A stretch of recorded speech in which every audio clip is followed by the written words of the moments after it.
जय हिंद दोस्तों। आज की आपकी जो मेंस आंसर राइटिंग की क्लास है वो डे 44 की यहाँ पर क्लास है। देखो एक बात बहुत क्लियर समझना, जो आज का प्रश्न मैंने आप लोगों को दिया हुआ है ये प्रश्न बहुत इंपॉर्टेंट और बहुत प्यारा प्रश्न है। इंपॉर्टेंट क्यों है? इंपॉर्टेंट इस वजह से है कि इस प्रश्न के माध्यम से आप ये समझने का प्रयास करोगे कि हम लोगों को अपने आंसर राइटिंग करते समय कितने फैक्चुअल इंफॉर्मेशन यूज करने हैं, किस प्रकार से एग्जाम्पल यूज करना है, किस प्रकार से मैप को बनाना है। ये 3 पॉइंट तो आप लोग यहाँ पर डिस्कस करोगे ही करोगे। प्लस इसके साथ साथ एक जो सबसे इंपॉर्टेंट बात हम लोग डिस्कस और करेंगे कि अगर सेम प्रश्न को, अभी ये प्रश्न कितने शब्दों में पूछा गया है? 125 शब्दों में पूछा गया है। अगर सेम प्रश्न को हम लोग 200 शब्दों में पूछ दे तब उसकी फॉर्मेटिंग में क्या डिफरेंस आएगा, कौन से बिंदु हम लोग को और जोड़ने पड़ेंगे। ठीक है, ये सारी बातें आज की क्लास में डिस्कस की जाएगी। चलिए प्रश्न को समझते हैं, फिर हम लोग आंसर राइटिंग स्टार्ट करेंगे। देखो प्रश्न आप लोगों से कह रहा है, ठीक है, राष्ट्रीय जलमार्ग 01 नेशनल वाटरवे 1 की बात कर रहा है कि उत्तर प्रदेश के विकास के लिए महत्वपूर्ण है। National waterway 01 is important for the development of Uttar Pradesh. ये एक स्टेटमेंट आपको दिया गया है। अब उसके बाद जो प्रश्न पूछ रहा है, प्रश्न ये कह रहा है कि टिप्पणी करिए, मतलब कमेंट करिए इस स्टेटमेंट के संदर्भ में आपका क्या ओपिनियन है, आपका क्या व्यू है, उसको आप लोगों को यहां पर बताना है कि राष्ट्रीय जलमार्ग 1 जो है वो यूपी के डेवलपमेंट में कितना इंपॉर्टेंट है कि नहीं है, आप क्या समझते हो, वो बातें यहां पर बतानी पड़ेगी। देखो एक बात और समझना, जब आपसे यहां पर टिप्पणी करने को कह रहा है, कमेंट करने को कह रहा है, तो आपको केवल थ्योरेटिकल वे में आंसर नहीं लिखना है कि हाँ उत्तर प्रदेश के विकास में बहुत महत्वपूर्ण, आपने यही स्टेटमेंट लिखा है सर मैंने लिख करके तो आया है कि बहुत महत्वपूर्ण है। नहीं भाई, आपको यहां पर कुछ फैक्ट्स देने पड़ेंगे, अपनी बात को जस्टिफाई करने के लिए कुछ आपको एग्जाम्पल मेंशन करना पड़ेगा और बताना पड़ेगा कि किस प्रकार से क्या कर रहा है, उत्तर प्रदेश की विकास के लिए अपनी भूमिका को निभा रहा है। ठीक है, तो ये 2 पॉइंट तो आप लोग यहां पर ऐड करना ही करना है। पहली बात क्लियर हो गया? कमेंट का मतलब समझे? कमेंट का मतलब ये होता है कि अगर आपको कोई स्टेटमेंट दिया जा रहा है तो आपका जो व्यू है, जो ओपिनियन है उसको बताइए, बट विद एग्जांपल अथवा विद फैक्ट्स। ठीक है, ताकि आप जो स्टेटमेंट दे रहे हो उसको जस्टिफाई कर पाओ। भाई ये बात तो सबको पता है ना कि बहुत महत्वपूर्ण है। आप डिफरेंट कैसे आंसर लिख रहे हो? आप अपने आंसर को जनरलाइज मत करो, ठीक है, उसमें कुछ ऐसे फैक्ट्स यूज करो जो कि आपके आंसर की पुष्टि करते हो। बात क्लियर हो गया? चलो अब हम लोग इसकी आंसर राइटिंग यहां पर स्टार्ट करते हैं। देखो इससे पहले एक बात और समझो, जब हम लोग उत्तर प्रदेश की अर्थव्यवस्था के पूरे टॉपिक को डिस्कस कर रहे थे, यूपी की इकोनॉमी पढ़ रहे थे, तो मैंने आप लोगों से एक बात कहा था कि किसी भी स्टेट की, किसी भी राज्य की अर्थव्यवस्था के लिए 3 ऐसे सेक्टर होते हैं जो कि बहुत इंपॉर्टेंट होते हैं। याद है मैंने क्या कहा था कि विकास के लिए आपको 3 सेक्टर, इसको मैंने 3T का कॉन्सेप्ट दिया था आप लोगों से। 3T के कॉन्सेप्ट मैंने क्या बताया था? मैंने कहा था कि ध्यान रखना, ट्रेड, ठीक है, ट्रांसपोर्ट प्लस टूरिज्म। ये 3 ऐसे क्षेत्र होते हैं जो कि किसी भी राज्य के डेवलपमेंट के लिए, किसी भी राज्य की अर्थव्यवस्था के लिए बेहद इंपॉर्टेंट होते हैं। याद आ रहा है? अब आज का जो प्रश्न है वो राष्ट्रीय जलमार्ग 1 पर दिया गया है। तो नेशनल वाटरवे 1 है क्या? ये ट्रांसपोर्ट का ही तो एक वे है, एक ट्रांसपोर्ट का ही तो एक साधन है, परिवहन का ही तो एक रास्ता है ये। तो जब भी आपसे ऐसा कोई प्रश्न पूछे कि भाई ट्रांसपोर्ट के सेक्टर की उत्तर प्रदेश की अर्थव्यवस्था में क्या भूमिका है, तो एक बात बहुत क्लियर समझना, ये जो तीनों टी हैं, ट्रेड, ट्रांसपोर्ट एंड टूरिज्म, आपस में इंटरलिंक्ड है। एक की भूमिका पर बाकी दोनों डिपेंडेंट जरूर करेंगे। जैसे कि ट्रांसपोर्ट अगर आप ले लो तो ट्रांसपोर्ट पर ट्रेड और टूरिज्म दोनों डिपेंड करता है। अगर हम किसी क्षेत्र में, किसी राज्य में ट्रांसपोर्ट को बढ़ावा दे रहे हैं तो वहां पर टूरिज्म अपने आप बढ़ेगा, वहां पर ट्रेड अपने आप बढ़ेगा। बातें क्लियर हो रही है ना? तो ट्रांसपोर्ट की भूमिका में टूरिज्म और ट्रेड, ये 2 पॉइंट तो आएगा ही आएगा कि उत्तर प्रदेश में ये जो राष्ट्रीय जलमार्ग 1 है ये टूरिज्म को बढ़ावा दे रहा है, प्लस दूसरा पॉइंट कि ये ट्रेड को बढ़ावा दे रहा है। अब इसमें कौन कौन से एग्जांपल और फैक्ट्स यूज करने हैं वो हम लोग डिस्कस करेंगे। ठीक है, चलो तो स्टार्ट करते हैं। अगर मैं इस प्रश्न की भूमिका की बात करूं, इंट्रोडक्शन की बात करूं, एक बात और समझना क्लियर भाई, आप में से बहुत सारे लोग बार बार कंफ्यूजन में आ जाते हो। ठीक है, मैं यहां पर आपको ऐसे इंट्रोडक्शन लिखता हूं, इंट्रो लिखता हूं, ताकि आपको समझ में आए कि इंट्रो हम स्टार्ट कर रहे हैं। अपनी आंसर राइटिंग कॉपी में कभी ऐसे लिख करके मत आना, एग्जामिनर को थोड़ी बताना है। एग्जामिनर को आप मूर्ख समझ रहे हो क्या? एग्जामिनर सोचेगा यार इसको बताना पड़ रहा है कि इंट्रोडक्शन यहां पर स्टार्ट किया गया है, तो आपका नंबर काट करके आ जाएगा। ठीक है, तो कभी भी अपने आंसर राइटिंग कॉपी में intro, main body, conclusion, way forward ऐसी हेडिंग मत प्रयोग करो। ठीक है, कोशिश करो मत प्रयोग करो, ज्यादा आपके लिए अच्छा रहेगा। ठीक है, अब देखो भाई इंट्रोडक्शन पर आते हैं। तो जैसे आपके आंसर में ना भूमिका में कुछ ऐसे फैक्ट हैं इस टॉपिक के संदर्भ में जो कि होने ही चाहिए। जैसे कि सबसे पहला फैक्ट कि जो नेशनल वाटरवे वन है ये कहाँ से कहाँ तक फैला हुआ है, ठीक है। तो it is stretching from Prayagraj to Haldia, ठीक है। तो आप एक पॉइंट यहाँ पर मेंशन कर दो कि ये जो प्रयागराज है, प्रयागराज से लेकर के हल्दिया तक ये पूरा जो वाटरवे है ये गया हुआ है, ठीक है। पहला पॉइंट तो आपका ये होगा। सेकेंड पॉइंट ये होगा कि इसकी जो टोटल लेंथ है वो 1620 किलोमीटर की है। एक पॉइंट ये बता दो। अगर इसके अलावा आप चाहते हो कि एक दो पॉइंट और बताए तो एक पॉइंट बता सकते हो कि 1986 में हमने इस प्रोजेक्ट को स्टार्ट किया था। अगर ये नहीं भी बताओगे तो कोई दिक्कत नहीं है, मैं कहूँगा तब भी आपको इंट्रोडक्शन बहुत अच्छा बनेगा। जो पॉइंट्स बता रहा हूँ केवल वो लिखो। तो पहले आप स्टार्ट कैसे करोगे कि राष्ट्रीय जलमार्ग 01 करीब प्रयागराज से हल्दिया तक जाते हुए 1620 किलोमीटर की डिस्टेंस को कवर करता है, ठीक है। एक पॉइंट आपका ये हो गया। अब आप यहाँ पर एक पॉइंट और ऐड करो, पॉइंट ये ऐड करो कि ये किन किन रिवर सिस्टम पर फैला हुआ है, ठीक है। तो यहाँ पर 3 रिवर्स का नाम आता है, आप उन तीनों रिवर का नाम ध्यान रखना, गंगा, भागीरथी, ठीक है, भागीरथी, और आपका यहाँ पर आता है, ठीक है, हुगली रिवर, ठीक, हुगली रिवर। इन तीनों नदियों तक क्षेत्र में क्या हुआ है, ये आपका नेशनल वाटरवे वन के निर्माण पर कार्य यहाँ पर चल रहा है, ठीक है। 1620 किलोमीटर की टोटल लेंथ है, इसको इंपॉर्टेंट तौर पर यहाँ पर लिख लेना। इसके साथ देखो ये तो कुछ ऐसे फैक्चुअल इन्फॉर्मेशन थे जिसको आपने इंट्रोडक्शन में मेंशन कर दिया।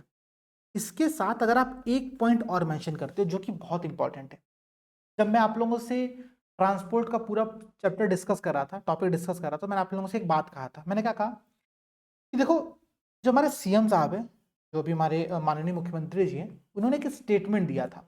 उनका स्टेटमेंट क्या था, उन्होंने कहा कि उत्तर प्रदेश एक लैंड लॉक्ड स्टेट नहीं है। ध्यान दीजिएगा, लैंड लॉक्ड स्टेट नहीं है। जितने लोगों ने ज्योग्राफी पढ़ा होगा सब लोग कमेंट करके बताओ क्या उत्तर प्रदेश एक लैंड लॉक्ड स्टेट है। आप लोग कहोगे है भाई, इसका मतलब मुख्यमंत्री जी को नहीं पता है, उन्होंने ज्योग्राफी नहीं पढ़ी है, ऐसा मतलब हुआ क्या? क्योंकि मुख्यमंत्री जी साफ तौर पर कह रहे हैं कि जो हमारा स्टेट है वो लैंड लॉक्ड स्टेट नहीं है।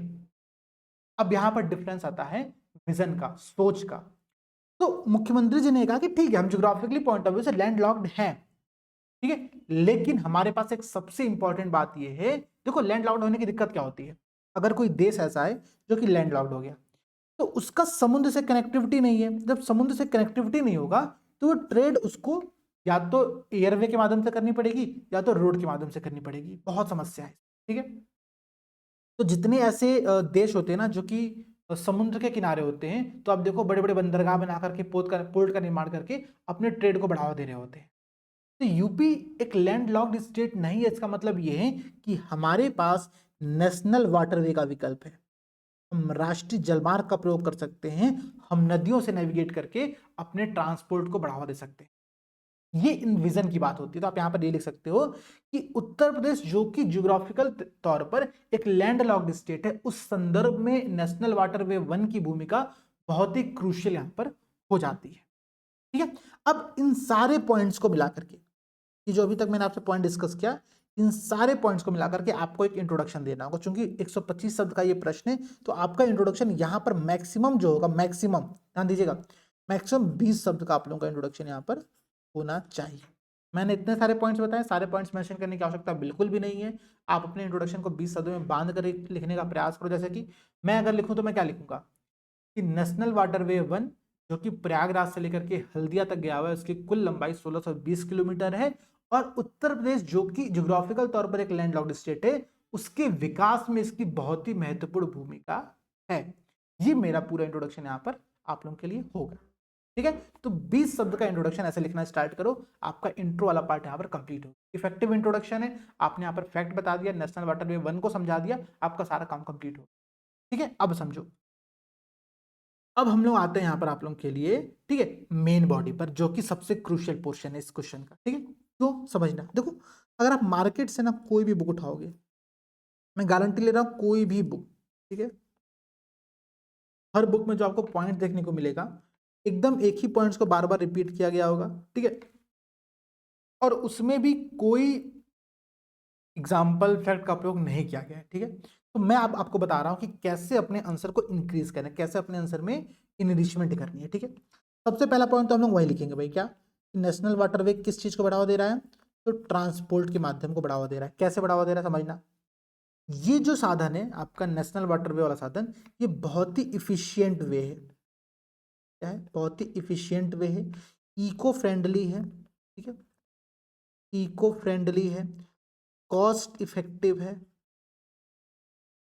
कॉस्ट इफेक्टिव है, ठीक है, एंड इसके अलावा क्या है, इन्वायरमेंटली सस्टेनेबल है, इन्वायरमेंटली सस्टेनेबल है। देखो भाई, ठीक है, सस्टेनेबल है। तो आप एक पॉइंट मेंशन करो कि उत्तर प्रदेश के विकास में ये परिवहन क्षेत्र में क्रांति के तौर पर आया है, क्योंकि क्यों भाई? क्योंकि ये एफिशिएंट है, बहुत ही एफिशिएंट, बहुत ही प्रभावी है, इको फ्रेंडली है, कॉस्ट इफेक्टिव है, मूल्य में बहुत कमी करता है, और इन्वायरो सस्टेनेबल है, ठीक है, इन्वायरमेंटली ये क्या है, पर्यावरणीय रूप से सतत क्षेत्र में ये कार्य कर रहा है। ये पॉइंट्स आपको यहाँ पर ध्यान होना चाहिए। आप ऐसे भी मेंशन कर सकते हो। देखो मैंने यहाँ पर आपको क्या बताया, मैंने कहा कि भाई ये सारे पॉइंट्स हैं, इसके अलावा आप एक पॉइंट यहाँ पर और मेंशन कर सकते हो। देखो भाई समझना, ये इस क्षेत्र में एक काम और कर रहा है, कार्बन काम क्या कर रहा है, कार्बन एमिशन को कम कर रहा है, कार्बन उत्सर्जन को ये कम करने का काम कर रहा है। क्यों कम कर रहा है भाई? क्योंकि इसके इस पूरे क्षेत्र के माध्यम से जब वाटरवे पे आप आते हो तो जो फ्यूल कंजम्पशन है, ठीक है, जो फ्यूल कंजम्पशन है वो क्या होता है, वो अपने आप आपका कम होना प्रारंभ हो जाता है। इस संदर्भ में एक आंकड़ा है, इस आंकड़े को आप लोग नोट कर लेना, कभी ना कभी प्रयोग करने में तो आपको हेल्प मिलेगी, ठीक है। वर्ल्ड बैंक कहता है, जो विश्व बैंक है वो कहता है यहाँ पर कि जो आपका रेल और रोड ट्रांसपोर्ट है, ठीक है, जो आपका रेल एंड रोड ट्रांसपोर्ट है, ये वाटरवे के कंपैरिजन में, ठीक है, जल परिवहन के कंपैरिजन में ये 18.5% ज्यादा और ये करीब 92% ज्यादा फ्यूल का कंजम्पशन करता है, ठीक है। अब देखो, अब हम क्या क्या पॉइंट मेंशन करेंगे अपने आंसर में, जो हमारा मेन बॉडी का पहला पॉइंट होगा, ठीक है, हम वो लिखेंगे कि परिवहन क्षेत्र में, हम यहाँ पर एक डालेंगे हेडिंग। यहाँ समझिएगा, ये हेडिंग सब हेडिंग का यूज करना सीखो। पहली तो आपकी एक हेडिंग यहाँ पर ये हो जाएगी मेन बॉडीज में, ठीक है, कि यूपी के विकास में नेशनल वाटरवे वन की भूमिका, ठीक है। एक आपकी मेन हेडिंग यहाँ पर ये हो जाएगी। इसके बाद आप एक सब हेडिंग दोगे जिसमें लिखा रहेगा परिवहन क्षेत्र, ट्रांसपोर्ट क्षेत्र, ठीक है। उसके आगे बस ये लिखना, कुछ लिखने की आवश्यकता नहीं है, ठीक है। क्या? Efficient, eco friendly, cost effective, environmentally sustainable mode of transport, ठीक है, मोड ऑफ ट्रांसपोर्ट। आपको पूरा स्टेटमेंट लिखने की कोई आवश्यकता नहीं। जनरली एस्पिरेंट्स गलती क्या करते हैं पता है, अब इसी दो जो मैंने आपको यहाँ पर पॉइंट्स बताया 6-7 शब्दों का, इसको प्रॉपर 3 से 4 रन में लिखेंगे कि जो ये परिवहन क्षेत्र होता है बहुत ही ज्यादा प्रभावी होता है, ये होता है, वो होता है, फलाना होता है, ठिकाना होता है, और पूरा अपना भर डालेंगे। ऐसे नहीं करना, टू द पॉइंट आपका पॉइंट होना चाहिए, ठीक है, क्योंकि आपके पास शब्द सीमा बहुत कम, 125 शब्द में आपको आंसर लिखना है, ठीक है। तो ये सारे पॉइंट बस ऐसे लिखो कि ट्रांसपोर्ट क्षेत्र, फिर लिखो efficient, eco friendly, cost effective, environmentally sustainable mode of transport. पहला पॉइंट आपका कंप्लीट हो गया। सेकंड, यहां पर आप ऐसे लिखो, ठीक है, कार्बन एमिशन, और नीचे आप एक ऐसे एरो बना दो, ठीक है, कम करता है। जनरली देखो जब हम अपने आंसर राइटिंग में और चीजों को शॉर्ट फॉर्म में लिख रहे होते हैं ना, तो बहुत सारे ऐसे इंडिकेटर काम आते हैं, ठीक है, इसका मतलब बढ़ रहा है चीजें भाई, ठीक है। तो दूसरा वाला मैंने आपको यहाँ पर ये बनाया, इसका मतलब होता है घट रही है चीजें, ठीक है। तो कार्बन एमिशन क्या हो रहा है, कम हो रहा है। कैसे कम हो रहा है? तो ये फ्यूल कंजम्पशन कम प्रयोग करता है। फिर आप यहीं पर ब्रैकेट में लिख दो कि विश्व बैंक के अनुसार रेलवे और रोड ट्रांसपोर्ट वाटरवे के कंपैरिजन में 18.5% और 92.5% क्रम अनुसार, ठीक है, ज्यादा फ्यूल कंजम्पशन करते हैं। आपने एक फैक्ट यहां पर बिठा दिया, ये फैक्ट बहुत जरूरी है, ठीक है। इस प्रकार से अपने आंसर में फैक्ट का प्रयोग करना बहुत इंपॉर्टेंट रहता है, ठीक है, ये आपके नंबर को बढ़ावा देता है, ठीक है। तो हमने अभी एक पॉइंट यहां पर लिख लिया भाई कि ये क्या कर रहा है और कैसे कर रहा है। अब देखो भाई, इसके बाद समझने का प्रयास करते हैं हम लोग, और किस क्षेत्र में काम कर रहा है, ठीक है, ये जो आपका वाटरवे है। सेकंड, यहां पर आप क्या लिखो, ट्रांसपोर्ट हो गया। अब ट्रेड पर आते हैं, ठीक है, तो ट्रेड में आप यहाँ पर लिखो, या तो आप सीधे व्यापार क्षेत्र लिखो, या फिर आप लिखो यहाँ पर निर्यात, ठीक है, एक्सपोर्ट, ठीक है। अभी आपने कुछ दिनों पहले एक एग्रीकल्चर एक्सपोर्ट पॉलिसी पढ़ी थी, मैं आप लोगों से क्वेश्चन में डिस्कस किया था, ठीक है। एग्रीकल्चर एक्सपोर्ट पॉलिसी में क्या उद्देश्य है सरकार का उद्देश्य ये है कि हम अपने कृषि निर्यात को बढ़ावा दें। कैसे बढ़ावा देंगे भाई? वाटरवेज के माध्यम से हम इसका प्रयोग यहाँ पर कर रहे हैं, ठीक है।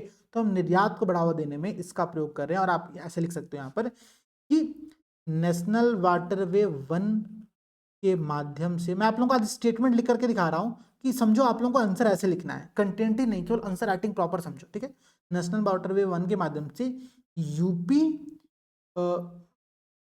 कई मेजर पोर्ट से, ठीक है, कई बड़े पोर्ट से कनेक्ट हो जाता है, ठीक है, कनेक्ट होकर अपने एक्सपोर्ट को, ठीक है, या फिर निर्यात को बढ़ा रहा है।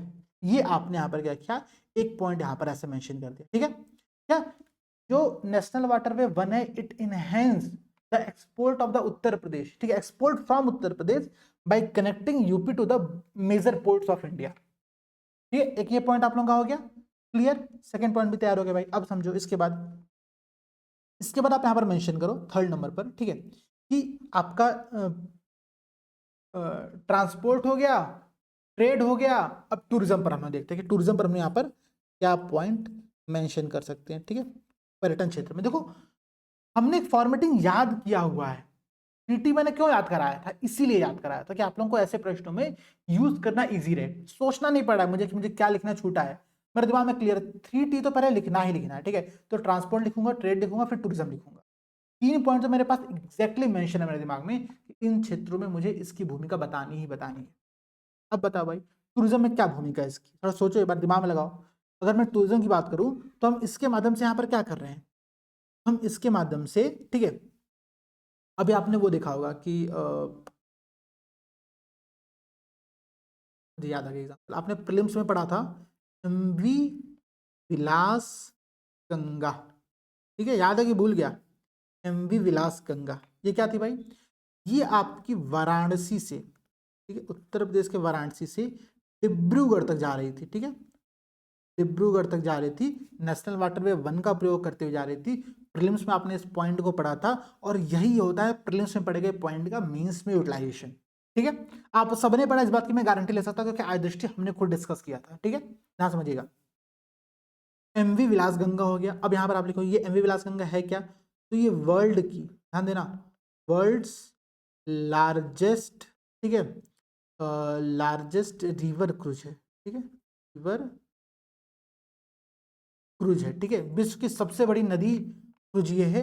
और ये काम क्या कर रही है, ये पर्यटन को बढ़ावा कैसे दे रही है, तो ये हमारे यहाँ पे कल्चरल, ठीक है, जो सांस्कृतिक है वो भी, जो हेरिटेज साइट है, जो ऐतिहासिक स्थल हैं वो भी, और प्लस जो इन्वायरमेंटली टूरिज्म प्लेस हैं वो भी, इन तीनों में टूरिज्म को बढ़ावा देने का कार्य कर रही है, ठीक है। तो आप ये तीनों मेंशन कर लेना यहाँ पर, ठीक है भाई, ये हमारे कल्चरल साइट्स को, ठीक है, प्लस हमारे हेरिटेज साइट को, और हमारे इको मतलब इन्वायरो जो साइट्स आपके हैं उनको, इन तीनों पर्यटन क्षेत्र में काम कर रही है। कैसे, तो ये क्या करी, करीब करीब आपके 40 हेरिटेज साइट प्लस कुछ आपके कल्चरल प्लेस प्लस आपके नेशनल पार्क, इन सब में होते हुए जाएगी, ठीक है। तो पर्यटन को कनेक्टिविटी मिल गई यहाँ पर आप लोगों की, ठीक है। एग्जाम्पल सीधे मेंशन करो, ये टूरिज्म को बढ़ावा दे रहा है कैसे, तो अभी हाल ही में एमवी विलास गंगा जैसे विश्व के सबसे बड़े रिवर क्रूज के माध्यम से हमने वाराणसी से डिब्रूगढ़ तक एक पर्यटन क्षेत्र को बढ़ावा दिया जहां पर बहुत सारे कल्चरल, हेरिटेज और इन्वायरमेंटल प्लेस शामिल हो रहे हैं। एक पॉइंट बहुत क्लियर हो गया, ठीक है। टूरिज्म का आपने पूरा एग्जाम्पल फैक्ट के साथ यहाँ पे प्रयोग किया है और यही एग्जाम्पल प्रयोग करना आप लोगों को सीखना है। मैं ऐसा ऐसा कुछ नहीं है, अभी तक मैंने जितना आप लोगों से पॉइंट डिस्कस किया है इसमें एक भी ऐसा बिंदु नहीं है जो कि आप इससे पहले ना पढ़े हो। एमपी विलास गंगा पढ़ा है भाई आपने, कहाँ कहाँ से होकर जा रही है पढ़ा है आपने, वर्ल्ड की सबसे लार्जेस्ट रिवर क्रूज आपने पढ़ा है, वाराणसी डिब्रूगढ़ होकर जा रही है आपने पढ़ा हुआ है, ठीक है। मैं ऐसा थोड़ी अपने मन से बता रहा हूँ चीजों को, तो यही बातें आप लोगों को अपने आंसर राइटिंग में यूज करना है। पर्यटन क्षेत्र में एक ये पॉइंट आपने देख लिया, और समझते हुए पर्यटन क्षेत्र में कुछ और पॉइंट्स में देखता हूँ, मैंने कुछ कुछ तो लिख के रखा हुआ था यहाँ पर, आपको बताता हूँ। देखो ये एक बहुत इंपॉर्टेंट काम और कर रहा है, ये जो आपका नेशनल वाटरवे 1 है, ठीक है। दरअसल ये पर्यटन को बढ़ावा देने के लिए और रोजगार को भी बढ़ावा देने के लिए, आप मैं इसको कहूँगा रोजगार से आप लिंक करो, ज़्यादा अच्छा रहेगा, ठीक है। देखो अभी 3 सेक्टर हमारे कंप्लीट हो गए, ठीक है, जो 3T वाला कॉन्सेप्ट था। अब इसके बाद हमें कुछ कुछ नए पॉइंट सोचने पड़ेंगे जो कि अभी तक यहाँ पर नहीं लिखे हैं। जैसे कि भाई नेशनल वाटरवे चूंकि राज्य की अर्थव्यवस्था को बढ़ावा दे रहा है, तो जहां पर भी अर्थव्यवस्था को बढ़ावा मिलेगा वहां पर एक काम होगी, रोजगार क्रिएट होगा, रोजगार का सृजन होगा, ठीक है। अब रोजगार का सृजन कर कैसे रही है सरकार, तो सरकार ने क्या किया, भाई 3 मल्टी मोडल टर्मिनल की स्थापना करी सरकार 3 मल्टी मोडल टर्मिनल की स्थापना कर रही है, ठीक है। टर्मिनल की स्थापना करी। कौन से तीन है भाई, वो आप लोग पता भी होगा, वाराणसी, वाराणसी, हल्दिया और एक आपका साहिबगंज है, ठीक है, साहिबगंज। इन तीन क्षेत्रों में सरकार ने मल्टी मॉडल और टर्मिनल का स्थापना किया है। इसका उद्देश्य ये है, ठीक है, इसका उद्देश्य ये है कि हम अगल बगल के क्षेत्रों को यहाँ पर कनेक्ट कर पाएं, ठीक है, उनको एक प्रॉपर रास्ता मिल पाए कि भाई वो कैसे चीज़ों को बढ़ावा दे सकते हैं, मतलब अपनी यहाँ पर आकर ट्रेड करें, वाटरवे से कनेक्टिविटी अगल बगल के जिलों की सुनिश्चित हो पाए। इसके लिए हमने मल्टी मॉडल टर्मिनल 3 जगहों पर बनाया। कहाँ पे? वाराणसी, हल्दिया और साहिबगंज में, ठीक है, वाराणसी, हल्दिया और साहिबगंज में। अब इसी के साथ आप यहाँ पर समझो, रोजगार को बढ़ावा इससे मिल ही रहा है। इसके अलावा हमने यहाँ पर एक काम और किया हुआ है, ठीक है, हम रीजनल इकोनॉमिक हब बना रहे हैं अगल बगल, ठीक है, रीजनल इकोनॉमिक हब बना रहे हैं जो कि अदर एलाइड सेक्टर्स हैं, उनको भी यहाँ पर क्या कर रहा है, सपोर्ट प्रदान कर रहा है, ठीक है। इसके लिए आप एक पॉइंट और समझो कि सरकार ने एक काम और किया है, सरकार ने वाराणसी में ही, ठीक है, सरकार ने वाराणसी में ही एक फ्रेट विलेज की स्थापना की है, ठीक है, फ्रेट विलेज की स्थापना की। इसका उद्देश्य ये है कि ये जो कार्गोज होते हैं, ठीक है, जो सामान होता है उनका स्टोरेज यहाँ पर करे, क्या करेगा, कार्गो का स्टोरेज करेगा, ठीक है, ये पॉइंट ध्यान रखना।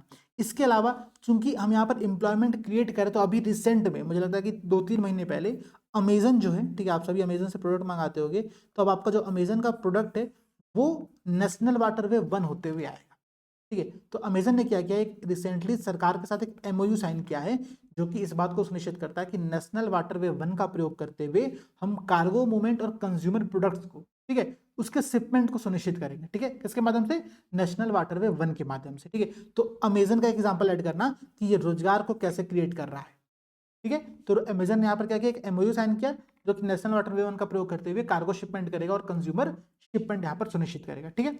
आप एक पॉइंट यहाँ पर एक फैक्ट लिख सकते हो, फैक्ट आप लिख सकते हो इस वाले क्षेत्र में, एक्सपोर्ट वाले पॉइंट पे, ठीक है, बहुत इंपॉर्टेंट फैक्ट है। फैक्ट ये लिख सकते हो कि अगर हम लास्ट एक ईयर की बात करें, लास्ट एक ईयर में नेशनल वाटरवे 1 में, ध्यान दीजिएगा, मैं केवल नेशनल वाटरवे 1 की बात कर रहा हूँ, सारे नेशनल वाटरवे की बात नहीं कर रहा हूँ।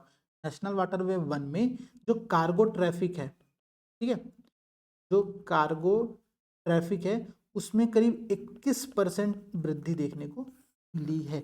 ये एक पॉइंट नोट कर लेना, ये पॉइंट मेरा नहीं, ये पॉइंट आपका मिनिस्ट्री ऑफ पोर्ट जो है, ठीक है, जो जहाजरानी और ये मंत्रालय है, इस मंत्रालय के द्वारा ये फैक्ट दिया गया। उसने ये बताया कि लास्ट एक साल में नेशनल वाटरवे 1 में जो कार्गो ट्रैफिक है उसमें 21% की वृद्धि देखने को मिली है, ठीक है। एक पॉइंट आप इसको एक्सपोर्ट में ऐड कर लेना, अच्छा पॉइंट है, क्लियर पॉइंट में आपको मेंशन कर दिया। अब आपने ये भी देख लिया कि वाराणसी में फ्रेट विलेज की स्थापना हो रही है, अमेजन ने एक एमओयू यहाँ पर साइन किया हुआ है। ये सारे एग्जांपल्स जो बताते हैं कि किस प्रकार से ये उत्तर प्रदेश की अर्थव्यवस्था को बढ़ावा दे रहा है। और समझो भाई, ठीक है, एक पॉइंट आप यहाँ पर और लिख सकते हो, बहुत इंपॉर्टेंट पॉइंट था, फ्रेट विलेज हो गया ना, एक और कुछ विलेज स्थापना किया जा रहा था, एक कहता है इसी के अंतर्गत कम्युनिटीज जेटी, ठीक है, मैं आपको यहाँ पर लिख दे रहा हूँ और आप देखना, कम्युनिटी जेटीज। दरअसल देखो ये क्या होता है ना, मैं आपको समझा देता हूँ। कम्युनिटी जेटीज ये जो अगल बगल के जिले हैं, जैसे वाराणसी मानो आप ले रहे हो, तो वाराणसी के अगल बगल के जो बॉर्डरिंग डिस्ट्रिक्ट है, ठीक है, जो सीमा वाले जो जिले हैं, जैसे कि आपका हो गया चंदौली, गाजीपुर, बलिया, इन सभी क्षेत्रों को वाराणसी का जो आपका मल्टी मॉडल टर्मिनल है उससे कनेक्ट करने का प्रयास किया जा रहा है, ताकि देखो फायदा यहाँ पर क्या होगा, कम्युनिटी जेटीज के माध्यम से फायदा यहाँ पर ये होगा, जो लोकल फार्मर्स हैं, ठीक है, जो लोकल फार्मर्स हैं, ठीक है, जो लोकल ट्रेडर्स हैं, मतलब जो व्यापार करते हैं वो हो गए आप लोगों के, ठीक है, और जो छोटी मोटी अगल बगल की इंडस्ट्रीज हैं, ठीक है, अगल बगल की इंडस्ट्रीज है, इन सभी को नेशनल वाटरवे 1 से कनेक्ट किया जाएगा। किन क्षेत्रों में, तो वाराणसी के अगल बगल के जो जिले हैं, जैसे कि आपका गाजीपुर, बलिया, चंदौली, मैंने एग्जाम्पल दिया ना आप लोगों को, इन जिलों को हम लोग कम्युनिटी जेटीज के माध्यम से इनसे कनेक्ट करने का प्रयास करें। इससे फायदा ये होगा कि जो लोकल फार्मर है, अब उस फार्मर को अपने प्रोडक्ट को, ठीक है, अपने नियर बाई मार्केट में बेचने के लिए मजबूर नहीं होना पड़ेगा। अब वो ये कर सकता है कि वो ट्रेड कर सकता है, ठीक है, पश्चिम बंगाल में बहुत ज़्यादा चाहिए, भेज दो, पश्चिम बंगाल से हम विदेश भेजना चाह रहे हैं, भेज दो, ठीक है भाई, यहाँ से वाटरवे होते हुए जाएगा, विदेश चला जाएगा ट्रेड होकर के, ठीक है। तो हम यहाँ पर लोकल फार्मर्स की इनकम को बढ़ावा यहाँ पर सुनिश्चित कर सकते हैं। तो कम्युनिटीज जेटीज का एग्जांपल देना बहुत अच्छा एग्जांपल है, और मैं इस बात की गारंटी ले रहा हूँ कि आपको मार्केट की किसी भी बुक में चीजें देखने को नहीं मिलेंगी। ना तो कम्युनिटीज जेटीज मिलेगा, ना तो अमेजन का एमओयू देखने को मिलेगा, ना तो फ्रेट विलेज वाराणसी मिलेगा आप लोगों को। मल्टीमोडल टर्मिनल मिल सकता है, लेकिन बाकी 3 पॉइंट तो आपको बिल्कुल नहीं मिलेंगे। ठीक है, तो ये 3 पॉइंट और नोट करो अपने आंसर में, बहुत इंपॉर्टेंट पॉइंट है, इसलिए मैं आपसे डिस्कस कर रहा हूँ। दरअसल ये जो अगल बगल के क्षेत्र होते हैं उनको हम लोग कहते हैं हिंटरलैंड कहते हैं। ठीक है, जहां पर ट्रेड कर पाना इजी नहीं होता है, तो उस हिंटरलैंड की कनेक्टिविटी सुनिश्चित हो रही है आपकी कम्युनिटी जेटीज के माध्यम से। किससे? जो मल्टी मॉडल टर्मिनल आपने स्थापित किया वाराणसी में, उससे हम ट्रेड को बढ़ावा वहां पर दे पा रहे हैं। ठीक है, तो एक पॉइंट आप ये नोट कर लेना। इसके बाद देखो भाई, और यहाँ पर हम लोग क्या पॉइंट नोट कर सकते हैं। ठीक है, तो आपका रोजगार भी यहाँ पर हो गया, रोजगार की बात आपने यहाँ पर कर लिया, पर्यटन की बात आपने यहाँ पर कर लिया, और कार्बन उत्सर्जन की बात हमने यहाँ पर कर ही लिया है। अब यहाँ पर जो आपके सारे पॉइंट्स थे लगभग लगभग वो यहाँ पर कंप्लीट हो चुके। ठीक है, तो देखो हमने क्या क्या डिस्कस किया, मैं फिर से एक बार आपको रिमाइंडर दे रहा हूँ। ठीक है, ट्रांसपोर्ट क्षेत्र, ट्रेड और टूरिज्म, 3 पॉइंट तो हमारे पास क्लियर था। फिर आपने यहाँ पर एक एम्प्लॉयमेंट के टॉपिक को जोड़ दिया। ठीक है, अगर आप चाहो तो ये जो मैंने आपको कार्बन एमिशन वाला पॉइंट ट्रांसपोर्ट से लिंक किया है, आप चाहो तो इस पॉइंट को, अगर देखो इसी को कहते हैं चालाक स्टूडेंट, ठीक है, स्मार्ट एस्पिरेंट कहते हैं, वो क्या करेगा ना, वो इस पॉइंट को काटेगा पूरा का पूरा यहाँ से, और एक अलग यहाँ पर पॉइंट बनाएगा कि हम जो राष्ट्रीय गोल है नेट जीरो एमिशन का, ठीक है, नेट जीरो एमिशन का जो हमारा गोल है 2070 तक, इस लक्ष्य को प्राप्ति करने में नेशनल वाटरवे वन बहुत महत्वपूर्ण भूमिका निभा रहा है। किस प्रकार से? तो वर्ल्ड बैंक का आंकड़ा देंगे कि भाई ये फ्यूल कंजम्पशन कम कर रहा है, ये कार्बन एमिशन कम कर रहा है, आपका एक पॉइंट यहाँ पर और बढ़ गया। ठीक है, ये एक पॉइंट आप लोगों को लिखने का तरीका इस प्रकार से और होता है। ठीक है, इस प्रकार से आप लोगों को एक पॉइंट यहाँ पर लिखने का मौका और मिल जाता है। ठीक है, टूरिज्म आपने देख लिया। अब समझो, लगभग यहाँ के आपके सारे पॉइंट्स कंप्लीट हो चुके हैं मेन बॉडी के। ठीक है, मैंने बहुत सारे पॉइंट डिस्कस कर दिए, एग्जांपल फैक्ट बहुत सारे डिस्कस यहाँ पर हो गए। इसके अलावा अगर आपको कोई पॉइंट ध्यान में आता है तो प्लीज कमेंट सेक्शन में बताना कि इसके अलावा कौन से पॉइंट आपको यहाँ पर समझ में आ रहे हैं। ठीक है, क्लियर है भाई? अब देखो आगे बढ़ते थोड़ा सा हम लोग। ठीक है, कुछ बिंदु यहाँ पर नो एक बार और देखते हैं, जैसे कि मैं आपको समझाता हूँ। एक फोन जैसे क्या है ना, आप ही लोगों के हैं, बहुत सारे लोग ऐसे हैं मतलब जिनके पास नंबर चला गया है। अब मैं बार बार कहता हूँ, देखो आप मुझे मैसेज करो, मैं रिप्लाई कर दूंगा। ठीक है, 2 घंटे 3 घंटे 4 घंटे 5 घंटे में रिप्लाई कर दूंगा। कॉल थोड़ा सा अवॉइड क्या करो, उससे क्या होता है जब हम लोग क्लास ले रहे होते हैं तो कनेक्टिविटी बीच में ब्रेक हो जाती है। ठीक है, परेशान नहीं होना उसके लिए, लेकिन चलिए ठीक है। देखो मेन बॉडी के पॉइंट्स हो गए। अच्छा एक बात और बहुत इंपॉर्टेंट पॉइंट है, फिर इसके बाद हम लोग मैप डिस्कस करेंगे और इसके बाद हम लोग कंक्लूजन डिस्कस करेंगे। प्रयास का जो हमारा आंसर राइटिंग का बैच है, मैं बता रहा हूँ, ये सेकंड बैच हमने स्टार्ट किया है। फर्स्ट बैच हमारा बेहतरीन तरीके से कंप्लीट हुआ है, मतलब उसकी जो आप लोगों की फीडबैक मुझे मिला है, मैंने बहुत सारा फीडबैक टेलीग्राम पर अपलोड किया है, आप लोगों एक बार देखना भी उसको, वो वास्तव में बहुत अच्छा रहा। ठीक है, तो ये बैच बेहद शानदार है, यूपीपीसीएस के लिए फोकस्ड बैच है। 7 जुलाई से नया बैच स्टार्ट हो रहा है। ठीक है, इसमें है क्या क्या चीजें, तो बाइलिंगुअल मॉडल आंसर दिया जाएगा, ध्यान रखना इस बात को। कॉपी वैल्यूएशन बहुत शानदार तरीके से किया जा रहा है। ठीक है, और 50 क्वेश्चन। ठीक है, 25 डेज का बैच है जिसमें आपके जीएस के 3 paper, paper 4, paper 5 and paper 6 पर हम लोग क्या कर रहे हैं, आंसर राइटिंग यहाँ पर कर रहे हैं। तो जितने भी लोग इस क्लास को देख रहे हो, मेरी एकदम मतलब आप लोगों से अब रिक्वेस्ट भी नहीं है, ठीक है, ऑर्डर मान लो ना मेरा इस बात को। ठीक है, अगर आप लोग लगातार 43 डेज से क्लास फॉलो कर रहे हो तो मेरा ये ऑर्डर है, इस बैच को ज्वाइन करके आंसर राइटिंग करो, फायदा निश्चित तौर पर होगा, इस बात की गारंटी मैं ले रहा हूँ। ठीक है, ये बात ध्यान रखिएगा आप लोग। चलो भाई, अब पहले इसमें डिस्कस करते हैं कि हम लोग कंक्लूजन यहाँ पर क्या देंगे। कंक्लूजन का मेरे पास एक बहुत सिंपल सा पॉइंट है। ठीक है, तो 3-4 प्रकार का कंक्लूजन मैं डिस्कस करूंगा, ध्यान से समझना, यूज करने का तरीका समझना। ठीक है, एक सबसे सिंपल कंक्लूजन जो कि जब आपको कुछ ना समझना है तो ये लिख करके आ जाना। क्या लिख करके आओगे भाई, कि नेशनल वाटरवे वन जो है, ठीक है, अब जैसे आपने मेन बॉडी में सारे पॉइंट बता दिए, लिखो इसके बाद इसी प्रकार, ठीक है, इसी प्रकार national waterway one Uttar Pradesh के विकास में बहुत महत्वपूर्ण भूमिका को निभा रहा होता है। ठीक है, जो कि यहाँ के सोशियो इकोनॉमिक ग्रोथ के लिए, सामाजिक और आर्थिक विकास के लिए बहुत ही महत्वपूर्ण है। ठीक है, एक सिंपल सा conclusion, to the point conclusion, कोई समस्या नहीं, आप लिख करके आ सकते। पहली बात तो ये हो गया। ठीक है, दूसरी बात, अब समझो भाई और क्या हम लोग लिख सकते हैं कंक्लूजन में, कुछ नया पॉइंट सोचते हैं। जैसे कि एक सजेशन मेरे दिमाग में आया, मैं अभी जब रिपोर्ट्स पढ़ रहा था इस टॉपिक के संदर्भ में, तो मैंने देखा कि सीएम साहब खुद बोल रहे हैं, वो कह रहे हैं कि जैसे राष्ट्रीय स्तर पर क्या है कि नेशनल वाटरवे एक एजेंसी स्थापना किया गया है, सिमिलर तौर पर हमको भी अपने यहाँ पर, ठीक है, in order to take the transportation and the cargo movement through inland waterway to the next level, हमको एक अगले स्तर तक जाने के लिए हमको यहाँ पर एक सेंटर लाइक बॉडी, जो केंद्र में जिस प्रकार की एक बॉडी का निर्माण किया गया है नेशनल वाटरवे अथॉरिटी, उसी प्रकार से हम लोग को उत्तर प्रदेश के लिए, ठीक है, प्रॉपर उत्तर प्रदेश के लिए Uttar Pradesh inland waterway authority UPIWA की स्थापना करने की आवश्यकता है।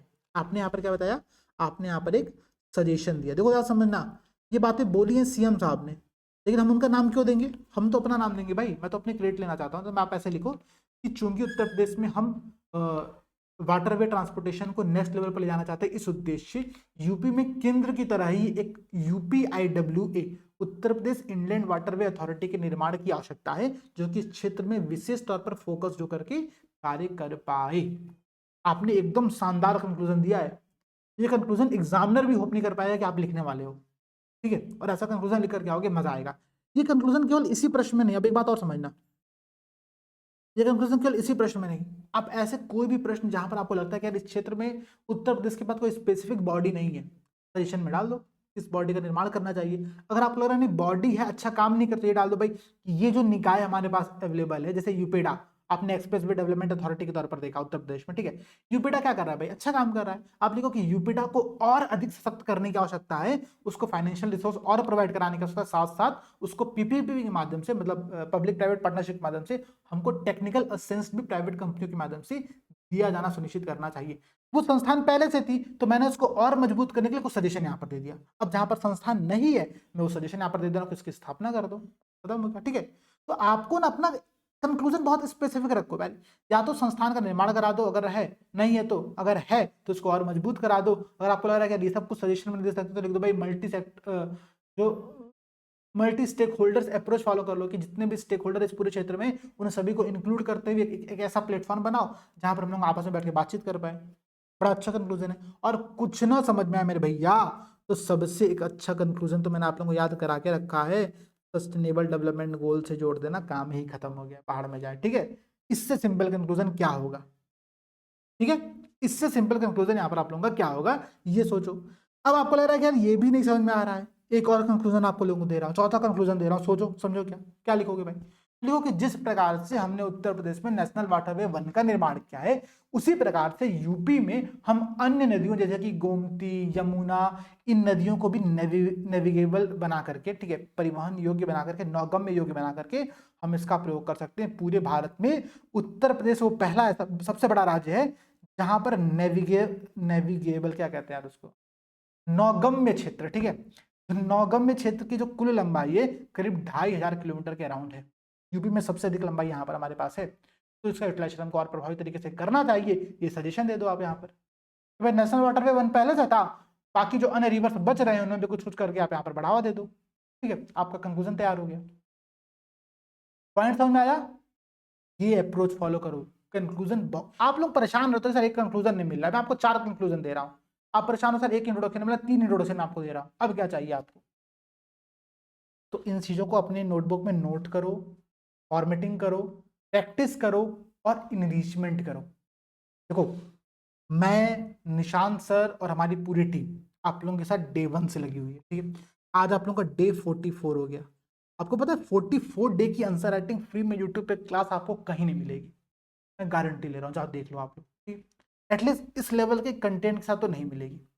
मैं अपनी तारीफ नहीं कर रहा हूँ, बट कभी कभी रिक्वायरमेंट पड़ जाती है कि इसके बाद भी अगर आप इस वीडियोस पूरी सीरीज के अगर आप व्यूज देखोगे तो बहुत कम है, ठीक है। कम इस वजह से भाई कि 2000-2500 लोग बस देख रहे हैं।